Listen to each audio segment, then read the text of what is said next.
La femme a été déshabillée de force et les infirmières ont travaillé ensemble pour la jeter dans la baignoire, la maintenir dans l'eau glacée à moins 30 degrés Celsius, puis l'immobiliser à l'aide d'un couvercle. Elle tremblait et se tortillait, et lorsqu'elle a tourné la tête pour regarder la patiente à côté d'elle, elle s'est aperçue que ses lèvres étaient devenues violettes depuis longtemps à cause du froid.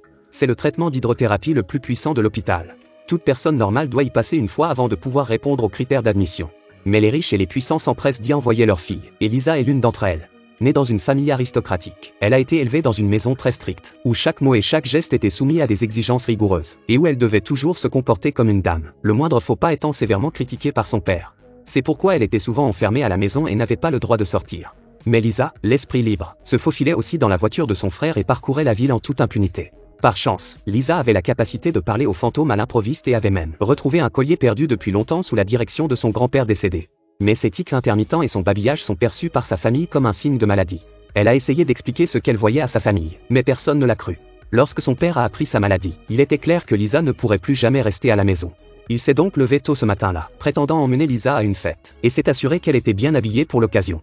Curieusement, la voiture n'arriva à destination qu'au bout d'une demi-journée. Lisa, fatiguée de rester assise, sortit la tête pour admirer le paysage en chemin. Mais son père lui dit de s'asseoir correctement. Lorsqu'elle regarde à nouveau par la fenêtre, elle remarque une jeune fille vêtue d'une blouse d'hôpital qui se tient au bord de la route.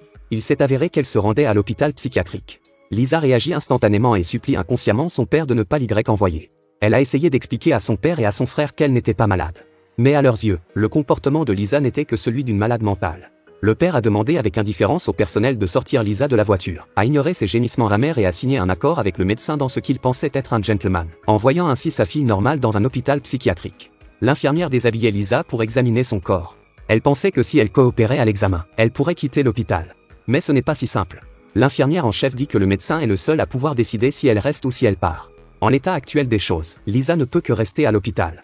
Elle suit les infirmières jusqu'au service de groupe, car une fois admise, elle doit manger et dormir à l'heure prescrite, sous peine d'être sévèrement punie. La jeune fille enthousiaste en rouge lui présente les personnes qui l'entourent, mais elle se rend compte que la plupart d'entre elles sont issues de familles aisées, toutes envoyées par leurs proches pour cause de déséquilibre mental. Ironiquement, la soi-disant folie se référait au comportement des filles qui violaient la morale féminine traditionnelle. La plupart des filles ont été envoyées ici parce qu'elles avaient refusé les ordres et l'agression des hommes, et ont été envoyées ici par leur famille pour être soignées, et ont même été utilisées comme accessoires pour le jeu des riches.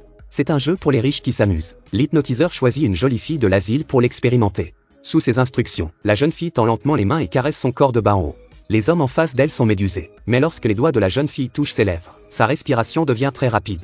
Il s'est avéré qu'il ne s'agissait pas du tout d'une soi-disant performance, mais d'une reconstitution de la scène en réveillant les souvenirs de l'agression dans l'esprit de la jeune fille. Les membres de la jeune fille ont commencé à se contracter et son corps s'est soulevé de manière incontrôlée. Les hommes s'attroupent autour d'elle, sans se soucier de sa sécurité.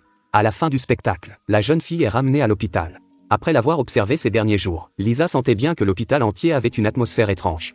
Elle devait trouver un moyen de s'échapper au plus vite. Mais la possession occasionnelle de son âme faisait qu'elle n'était pas aussi normale que le reste du monde. Ce jour-là, l'infirmière en chef l'a vue parler toute seule près de la fenêtre et a pensé que Lisa faisait une nouvelle crise. Je ne m'attendais pas à ce qu'elle prononce le nom de sa sœur et qu'elle lui donne son âge, la couleur de ses cheveux et son apparence. L'infirmière en chef était choquée. Sa sœur était morte il y a de nombreuses années. Comment Lisa, qui venait d'être admise à l'hôpital, pouvait-elle connaître ces choses? L'infirmière en chef a pensé qu'il s'agissait d'un mensonge qu'elle avait inventé pour s'échapper. De manière inattendue, Lisa a dit à l'infirmière en chef que votre sœur avait été avec vous à l'hôpital et qu'elle savait que vous aviez écrit de nombreuses lettres pour elle, mais que vous ne les aviez pas envoyées. Elle veut que vous vous débarrassiez de votre obsession et que vous viviez une bonne vie. Après avoir entendu ces paroles, l'infirmière en chef est restée longtemps au même endroit, sans pouvoir revenir à l'esprit. Elle se sentait coupable de la mort de sa sœur, et seul son père était au courant. À ce moment-là, Lisa lui a même demandé si elle voulait parler à sa sœur. L'infirmière en chef, le cœur lourd, n'a pas répondu et s'est tournée vers la sortie en faisant semblant d'être calme. Le soir, elle regarde une pile de lettres et ne trouve pas le sommeil pendant longtemps. Le lendemain, l'infirmière en chef s'est adressée à Lisa et lui a demandé de voir sa sœur en échange de son aide pour s'échapper de cet endroit. Lisa accepte sans hésiter. La nuit, alors que tout le monde dormait, l'infirmière en chef réveilla Lisa et l'emmena dans une pièce déserte, où Lisa se pencha pour appeler sa sœur par son nom, mais il n'y eut pas de réponse. L'infirmière en chef en a eu assez d'attendre. Elle s'est sentie ridiculisée. Comment pouvait-elle croire les paroles d'une malade mentale? Alors qu'elle s'apprêtait à partir, le corps de Lisa s'est remis à convulser. Après s'être retournée, sa sœur s'est attachée à son corps. Elle a attrapé l'infirmière en chef et lui a dit que son père avait eu un accident à la maison et qu'il était dans un état critique. L'infirmière en chef s'est précipitée chez elle et a vu un mouchoir taché de sang sur la table de la salle à manger. Elle est retournée dans la chambre et a trouvé son père allongé sur le sol, incapable de se lever. Mais elle est revenue à temps pour éviter une tragédie. Ce n'est qu'à ce moment-là que l'infirmière en chef croit que Lisa a le pouvoir de parler aux esprits. Il était temps pour elle de tenir sa promesse. Mais le côté de Lisa de l'accident soudain. Elle a vu le lit suivant patients ont été torturés par le médecin à moitié paralysé. Elle a complètement brisé émotionnellement, a crié avec colère qu'ils sont inhumains, continue à rendre les filles normales fous un par un. Le médecin a immédiatement placé Lisa sous son contrôle et l'a droguée. C'est l'asile de fous le plus redouté du 19e siècle.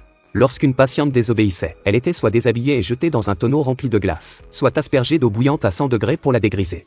Ensuite, on la mettait dans une petite pièce avec une seule lucarne.